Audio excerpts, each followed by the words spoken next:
नमस्ते। ज्ञानजा YouTube channel से मैं इंदु शर्मा। हम लोग राजस्थान बोर्ड की कक्षा 9 की राजस्थान अध्ययन से संबंधित पुस्तक पढ़ रहे हैं। राजस्थान में स्वतंत्रता आंदोलन और शौर्य परंपरा।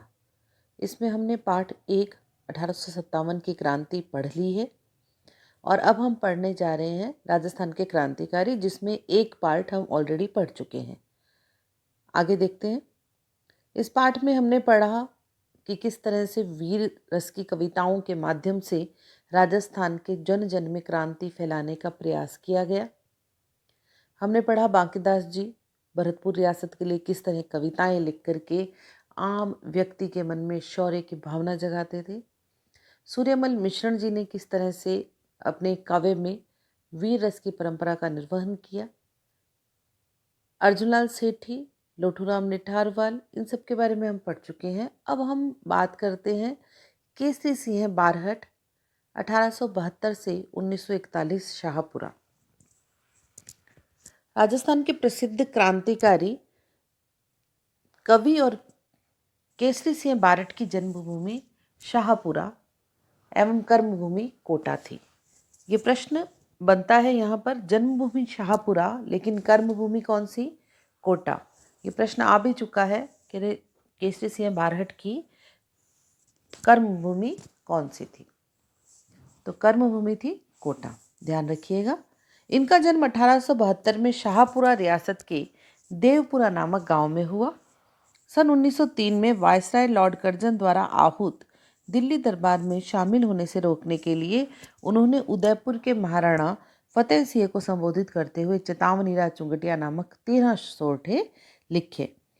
देखिए, पहला जो हमारा प्रश्न इस पैराग्राफ में से बन सकता है, अगर हम कहें कि परीक्षा की दृष्टि से केसरी सिंह बारहट बहुत इंपॉर्टेंट है, प्रसिद्ध कवि हैं और क्रांतिकारी हैं। राजस्थान की जन्मभूमि कहाँ है? शाहपुरा। कर्मभूमि कोटा।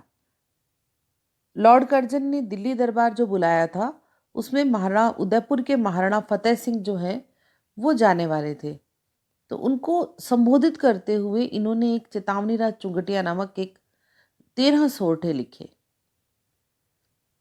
जिसमें उन्होंने अंग्रेजों के विरुद्ध जो उनकी भावनाएं थी उनकी स्पष्ट अभिव्यक्ति की। ब्रिटिश सरकार की गुप्त रिपोर्टों में राजपूताना में विप्लव फैलाने के लिए केसरी सिंह बारहट व अर्जुन लाल सेठी को खास जिम्मेदार माना गया। अर्जुन लाल सेठी को हम पहले पढ़ चुके हैं। आपको मुझे बताना है कि इनको नौकरी के लिए कौन से राजा ने आमंत्रित किया था, जिसको अस्वीकार करते हुए इन्होंने कहा कि अर्जुन लाल सेठी नौकरी करेगा तो अंग्रेजों को देश से बाहर कौन निकालेगा। आगे देखते हैं। उन्होंने राजस्थान के सभी वर्गों को क्रांतिकारी गतिविधियों से जोड़ने के लिए 1910 ईस्वी में वीर भारत सभा की स्थापना की। राजस्थान में सशस्त्र क्रांति का संचालन किया और स्वतंत्रता की आग में अपने संपूर्ण परिवार को झोंक दिया। श्री बारहट ने अपने सहोदर भाई जोरावर सिंह, पुत्र प्रताप सिंह और जामाता दामाद ईश्वरदान आसिया को रास बिहारी बोस के सहायक मास्टर अमीर चंद की सेवा में क्रांति का व्यवहारिक अनुभव और प्रशिक्षण प्राप्त करने के लिए भेज दिया। केसरी सिंह बारहट का चित्र देख रहे हैं हम लोग। अब आगे देखिए कि देश की स्वतंत्रता के लिए अपना सब कुछ होम कर देने वाले क्रांतिकारी कवि केसरी सिंह ने अगस्त 1941 को अंतिम सांस ली। अगले जो है क्रांतिकारी वो हैं कुंवर प्रताप सिंह बारहट। जन्म 1893, मृत्यु 1918, शाहपुरा। 1893 ईस्वी में शाहपुरा में जन्मे कुंवर प्रताप सिंह को देशभक्ति विरासत में मिली थी। इनके पिता केसरी सिंह बारहट और चाचा जोरावर सिंह बारहट प्रसिद्ध क्रांतिकारी थे। क्रांतिकारी मास्टर अमीरचंद से प्रेरणा लेकर देश को स्वतंत्र कराने में जुट गए। वे रास बिहारी बोस का अनुसरण करते हुए क्रांतिकारी आंदोलन में सम्मिलित हुए। अब प्रश्न देखिए कैसे बन सकता है कि किसका अनुकरण करते हुए, और ऑप्शन में आपको नो डाउट ये भी दे सकते हैं केसरी सिंह बारहट, लेकिन यहाँ पर रास बिहारी बोस का अनुसरण करते हुए क्रांतिकारी आंदोलन में सम्मिलित हुए। रासबिहारी बोस का प्रताप सिंह पर बहुत विश्वास था। प्रताप सिंह बारठ को बनारस कांड के संदर्भ में गिरफ्तार किया गया और सन 1917 में बनारस षड्यंत्र अभियोग चलाकर उन्हें 5 वर्ष के सश्रम कारावास की सजा हुई। बरेली के केंद्रीय कारागार में कुंवर प्रताप सिंह बारठ को कौन सी जेल में रखा गया? बरेली जेल में रखा गया। उन्हें अमानवीय यातनाएं दी गई ताकि अपने सहयोगियों का नाम उनसे पता किया जाए, किंतु उन्होंने किसी का नाम नहीं लिया। प्रताप सिंह बारठ के बाद भारत सरकार के गुप्तचर निदेशक सर चार्ल्स क्लीवलैंड ने प्रताप को घोर यातनाएं दी, मगर यह सब भी प्रताप को नहीं तोड़ पाए। बरेली जेल में ही क्लीवलैंड ने प्रताप सिंह से राज उगलवाने के लिए कहा कि तुम्हारी माँ तुम्हारे लिए बहुत रोती है। यहाँ से भी प्रश्न बन चुका है कि प्रताप सिंह को यह कहने पर कि तुम्हारी माँ तुम्हारे लिए बहुत रोती है, तब उन्होंने कहा कि लेकिन मैं सैकड़ों माताओं के रोने का कारण नहीं बन सकता। किसने कहा? प्रताप सिंह बारठ ने। मेरी माँ को रोने दो जिससे अन्य कोई ना रोए। अमानुषिक यातनाओं के कारण 1918 में मात्र 22 वर्ष की आयु में प्रताप सिंह शहीद हो गए। हारकर क्लीवलैंड को यह कहना पड़ा कि मैंने आज तक प्रताप सिंह जैसा युवक नहीं देखा। आगे अगले जो क्रांतिकारी हैं वो है बाल मुकुंद बिस्सा। इसमें मैं आपको बता दूं कि ये जरूरी हो जाता है कि हम बहुत ध्यान से इन सबको पढ़ते हुए ये देख के चलें कि किन किन लाइनों पर, किन किन बातों पर प्रश्न बन सकते हैं। आरपीएससी की अभी जो परंपरा चल रही है वही यही चल रही है, क्योंकि जो प्रश्न है वो किस तरह से बनना चाहिए और उस प्रश्न को सटीक उत्तर हम कैसे दे सकते हैं, इसको हम सरसरी तौर पर पढ़ करके नहीं तैयार कर सकते। बाल मुकुंद बिस्सा, जोधपुर, 1908 से 1942। इन्होंने नागौर में चरखा संघ व खद्दर भंडार की स्थापना कर इनका प्रचार प्रसार किया। चरखा संघ कहाँ पर? नागौर में। खद्दर भंडार की स्थापना करके इनका प्रचार प्रसार किया। राजस्थान के जतिन दास, ये प्रश्न बनता है, राजस्थान का जतिन दास किसे कहा जाता है? बाल मुकुंद बिस्सा को। इनका जन्म 1908 में डीडवाना तहसील के पीलवा गांव में एक साधारण परिवार में हुआ। 1942 में जयनारायण व्यास के नेतृत्व में शुरू हुए जन आंदोलन के दौरान बिस्सा को 9 जून 1942 को भारत रक्षा कानून के अंतर्गत बंदी बनाकर जेल में डाल दिया गया।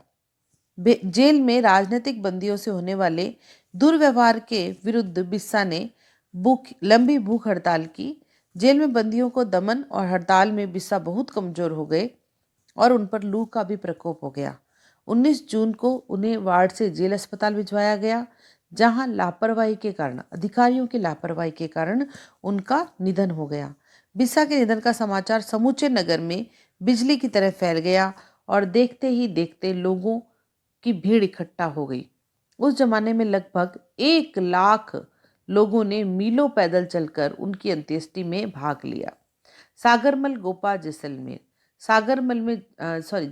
में जन्मे सागरमल गोपा जीवन भर अपनी जन्मभूमि के दुखों को दूर करते रहे। उन्होंने अत्याचारी निरंकुश राजशाही का कड़ा विरोध कर जैसलमेर राज्य में राजनीतिक चेतना उत्पन्न करने के साथ साथ शिक्षा प्रसार पर विशेष जोर दिया।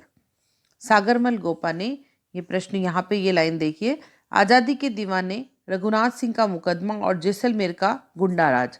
प्रश्न बन सकता है, सागरमल गोपा की पुस्तक नहीं है तो कौन कौन सी हैं? आज़ादी के दीवाने, रघुनाथ सिंह का मुकदमा, जैसलमेर का गुंडा राज। पुस्तकें छपवाकर वितरित की, जिनमें जैसलमेर की राजशाही के काले कारनामों की लंबी सूची व उनकी कटु आलोचना थी। इसके लिए इनको राज का कोपभाजन भी बनना पड़ा। सागरमल गोपा, इन्हें राजद्रोह के आरोप में 24 मई 1941 ईस्वी को जेल में डालकर इन पर अमानवीय अत्याचार किए गए। जेल में अप्रैल 1946 में इन पर तेल छिड़ककर आग लगाकर इन्हें अत्याचारी सत्ता ने जीवित ही जला दिया। अगले जो क्रांतिकारी हैं वह हैं नान भाई खाट, रास्तापाल, डूंगरपुर प्रजामंडल ने उत्तरदायी शासन की स्थापना के लिए रियासती अत्याचारों के विरुद्ध 1947 ईस्वी में आंदोलन चलाया, जिसे माणिक्यलाल वर्मा का निर्देशन प्राप्त था। रास्तापाल के नान भाई खाट ने प्रतिज्ञा की, जब तक मेरी जान रहेगी तब तक मैं अपने गांव रास्तापाल की पाठशाला बंद नहीं होने दूंगा। और भविष्य में एक प्रश्न यहाँ से निश्चित तौर पर बन सकता है कि किसने यह प्रार्थना की कि जब तक मेरी जान रहेगी मैं अपने गांव की पाठशाला बंद नहीं होने दूंगा। नान भाई खाट ने इस निर्णय की जानकारी जब जागीरदार ने रियासत को दी तो पुलिस सुप्रिंटेंडेंट और जिला मजिस्ट्रेट पाठशाला को जबरन बंद कराने 18 जून 1947 को दल बदल सहित रास्तापाल पहुंच गए। नान भाई खाट ने उत्तर दिया, प्रजामंडल के आदेश से ही पाठशाला बंद की जा सकती है। मजिस्ट्रेट ने कहा, मैं महारावल का आदेश लेकर आया हूँ। नान भाई ने महारावल का आदेश मानने से इनकार कर दिया। तब डंडों और बंदूकों के कुंदों से पाठशाला आंगन में ही नान भाई खाट की निर्मम पिटाई की गई। बंदूकों के प्रहारों और आघातों से वो इतने घायल हो गए कि चिर निद्रा में सो गए। अगले जो हमारे क्रांतिकारी हैं वो हैं सरदार हरलाल सिंह झुंझुनू।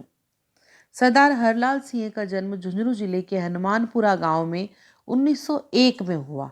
सरदार हरलाल सिंह अशिक्षित थे। हरलाल सिंह ने रियासती व जागीरदारी जुल्मों का डटकर विरोध किया।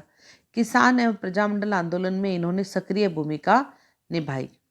विद्यार्थी भवन झुंझुनू की स्थापना कर उसे राजनीतिक व सामाजिक गतिविधियों का केंद्र बनाया। इसी केंद्र से उन्होंने किसान आंदोलन का संचालन किया। कुशल नेतृत्व के कारण उनके सहयोगियों ने उन्हें सरदार की उपाधि दी। अभी जो आपका सीईटी ग्रेजुएशन लेवल का जो पेपर हुआ है उसमें भी अगर हम देखें तो प्रश्नों का जो स्तर है वो आप उन्हें ऐसा नहीं कह सकते कि बहुत कठिन स्तर के हैं, लेकिन ये निश्चित है कि जो पेपर का लेवल है वो जिस बच्चे ने अच्छे से स्टडी की है, गहरे से पढ़ा है, सरसरी तौर पर नहीं पढ़ा है, उसका बहुत अच्छा हुआ होगा। अब देखिए सरसरी तौर पर पढ़ने का मतलब क्या है। आप बहुत सारे बच्चे जो हैं वो गाइड लाते हैं, बहुत सारी किताबों का ढेर इकट्ठा कर लेते हैं, लेकिन अगर हम देखें तो जो 8वीं तक या 9th 10th 11th 12th तक जो राजस्थान की किताबें चल रही हैं, अगर आप इनको अच्छे से पढ़ लेते हैं, अगर आप इनको बहुत अच्छे से पढ़ लेते हैं तो निश्चित तौर पर आपकी सफलता निश्चित है। अगले हैं कप्तान दुर्गा प्रसाद नीम का थाना। कप्तान दुर्गा प्रसाद चौधरी का जन्म 1905 ईस्वी में नीम का थाना में हुआ। इनकी प्रारंभिक शिक्षा अर्जुन लाल सेठी की वर्धमान पाठशाला में तथा उसके बाद सांभर और कानपुर में हुई। चौधरी ने राजस्थान सेवा संघ के अंतर्गत बिजोलिया में कार्य किया और 1930 में स्वाधीनता आंदोलन में शामिल हो गए। 1930 से 1947 तक राष्ट्रीय आंदोलन में भाग लेने के कारण अनेक बार जेल गए। दुर्गा प्रसाद चौधरी ने एक पत्रकार के रूप में अपनी पहचान बनाई। इन्होंने अजमेर और जयपुर से प्रकाशित दैनिक नवज्योति का लंबे समय तक संपादन किया। यहाँ इस वाले पार्ट में ये एक चीज महत्वपूर्ण आ जाती है कि कौन से ऐसे क्रांतिकारी थे जिन्होंने दैनिक नवज्योति का लंबे समय तक संपादन किया। आगे देखते हैं जानकी देवी बजाज सीकर। इनका जन्म लक्ष्मणगढ़ के सेठ गिरधारी लाल जाजोदिया के यहाँ 1893 में मध्य प्रदेश के जावरा कस्बे में हुआ। 1902 में जमनालाल बजाज के साथ जानकी देवी का विवाह हुआ और इन्हें ससुराल वर्धा में रहना पड़ा। सर्वप्रथम जानकी देवी ने जड़ परंपराओं की तिलांजलि दी और तभी खुलकर सत्याग्रह में भाग ले सकी। बजाज जी के देहांत के बाद इनको गो सेवा संघ की अध्यक्ष बनाया गया और वो जयपुर प्रजामंडल के 1944 के अधिवेशन की अध्यक्ष चुनी गई। गांधी जी के 5वें पुत्र कहलाते थे जमनालाल बजाज। अंजना देवी चौधरी सीकर। इनका जन्म 1897 ईस्वी में सीकर के जिले माधोपुर में एक मध्यम वर्गीय अग्रवाल परिवार में हुआ। इनका विवाह 1911 ईस्वी में रामनारायण चौधरी से हुआ। इनके पति की इच्छा अनुसार 20 वर्ष की आयु में पर्दा प्रथा त्याग कर राष्ट्रीय स्वतंत्रता संग्राम में सहयोग करने का संकल्प लिया। 1921 से 24 में मेवाड़ बूंदी राज्यों की स्त्रियों में राष्ट्रीयता समाज सुधार की भावना को बढ़ावा दिया और उसके साथ सत्याग्रह का कार्य किया। चाहे दलित उत्थान का कार्य रहा हो या अन्य रचनात्मक कार्य, इन्होंने अपने पति का भरपूर साथ दिया। वे समस्त रियासती जनता में गिरफ्तार होने वाली पहली महिला थी।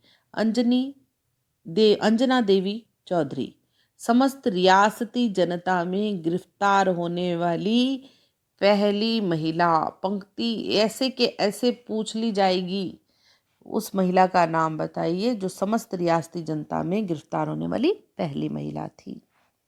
आगे देखते हैं रतन शास्त्री जयपुर। इनका जन्म 15 अक्टूबर 1912 ईस्वी में खाज रोड में रघुनाथ जी व्यास के यहाँ पर हुआ। इनका विवाह हीरालाल शास्त्री से हुआ। 19 मतलब इनके पति का नाम क्या है, हीरालाल शास्त्री। 1929 ईस्वी में ग्राम से वो सेवा, ग्रामोत्थान व जन सेवा के उद्देश्य से इन्होंने वनस्थली में हीरालाल शास्त्री द्वारा लड़कियों की शिक्षा के लिए स्थापित जीवन कुटीर, जो बाद में वनस्थली विद्यापीठ के नाम से जाना गया, जीवन कुटीर कार्यक्रम में पूरा सहयोग प्रदान किया। रतन शास्त्री ने सन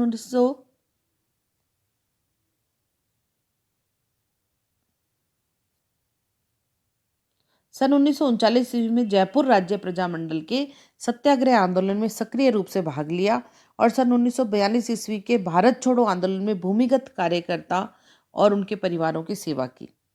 इनका जन्म जयपुर में वैद्य गंगा सहाय के घर में हुआ। इनका विवाह 7 वर्ष की उम्र में ही हो गया। हम पढ़ रहे हैं रमा देवी जयपुर। इनका जन्म जयपुर में वेद गंगा सहाय के घर में हुआ। इनका विवाह 7 वर्ष की उम्र में ही हो गया। 11 वर्ष की छोटी आयु में विधवा हो गई। बाद में गांधी विचारधारा रखने वाले नेता लादूराम जोशी से इनका पुनर्विवाह हुआ। विवाह के बाद इन्होंने खादी पहनना शुरू कर दिया और नौकरी छोड़कर पति के साथ राजस्थान सेवा संघ का कार्य किया। बिजोलिया आंदोलन के समय पंडित लादूलाल जोशी की पत्नी रमा देवी 1931 ईस्वी में बिजोलिया गई, जहां उन्हें गिरफ्तार कर लिया गया। उन्हें वहां से निकल जाने को कहा, किंतु उनका जवाब था, जब तक किसानों पर अत्याचार बंद नहीं होंगे वे यहां आती रहेंगी। किंतु इन्हें वहां के कोतवाल ने अपमानित किया, पिटाई की, किंतु वे दृढ़ रही।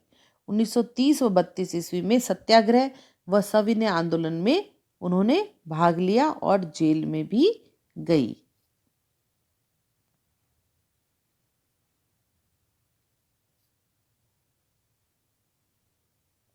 हमने अभी एक नान भाई खाट अध्यापक थे रास्तापाल के, उनके बारे में पढ़ा था, जिसमें उन्होंने कहा था चाहे मेरी जान चली जाए लेकिन मैं ये पाठशाला बंद, जब तक मेरी जान है मेरे शरीर में तब तक मैं इस पाठशाला को बंद नहीं होने दूंगा।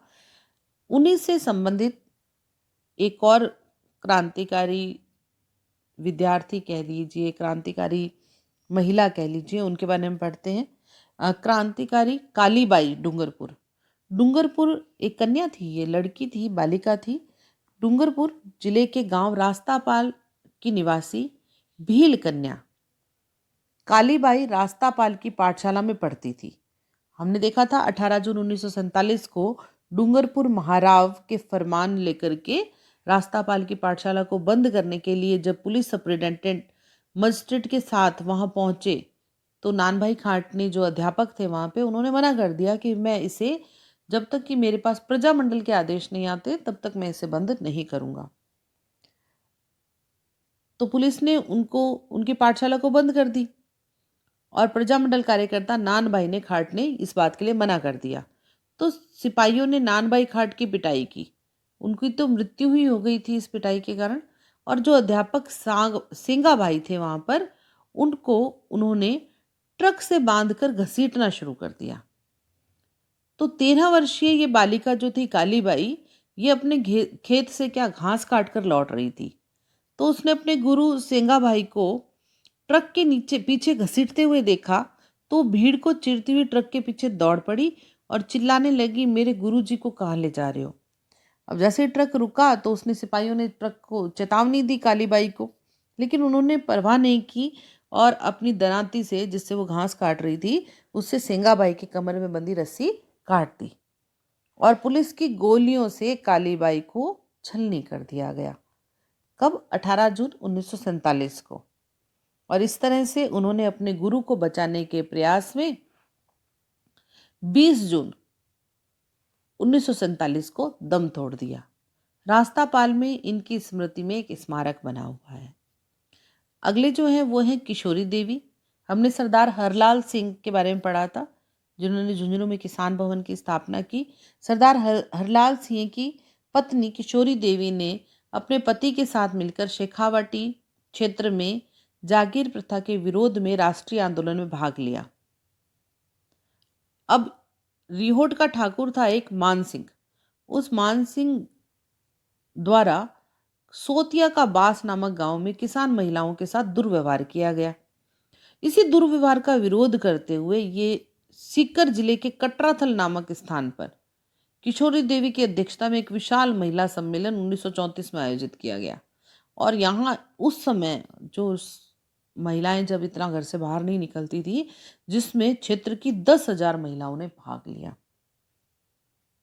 तो राजस्थान के क्रांतिकारी पाठ जो है ये हमारा कंप्लीट हुआ। आप राजस्थान अध्ययन से संबंधित किताबों के वीडियो जो हैं वो मेरे यूट्यूब चैनल पर देख सकते हैं। अगर आपको मेरा प्रयास पसंद आए तो आप चैनल को लाइक, शेयर और सब्सक्राइब जरूर कीजिए। धन्यवाद।